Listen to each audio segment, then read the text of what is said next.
બાકી તો તમે જુઓ આ ઇલેક્ટ્રિસિટીની શું પોઝિશન હતી, અત્યાર સુધી કંઈ પ્રોબ્લેમ નહોતો. લોકો એમ કહેતા વાળું ટાઈમે સાહેબને એવું કહેતા કે ભાઈ વાળું ટાઈમે અમને વીજળી આપો, વાળું ટાઈમ એટલે કલાક, સાંજે કલાકની વીજળી આપો ચાલશે.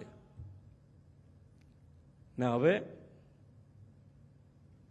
હવે તમારે અડધો કલાક જો વીજળી ગઈ હોય તો 5 મિનિટ, 10 મિનિટ, 15 મિનિટ, 20 મિનિટ, એમ તાલુકાથી જિલ્લા, જિલ્લાથી આગળ વધીને શહેર, ને શહેરથી વધીને છેક ગાંધીનગર સુધી ફરિયાદ પહોંચી જાય અડધો કલાકમાં. તો કેમ? તો કે ભાઈ હવે ટેવ પડી ગઈ છે, બધાને ટેવ છે કે ભાઈ પંખો જોઈશે, એસી જોઈશે,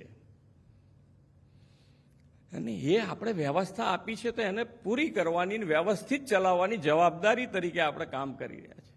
ના, અહીંયા બધા તમે જે છો જવાબદાર લોકો આજે બધા બેઠા છો, એટલે તમે જે કામ કરો એક કામ ઓછું થશે તો ચાલશે હવે, પણ જે કરો એ ક્વોલિટી વાળું કામ કરવું પડશે એવું મગજમાં નાખીને જવા.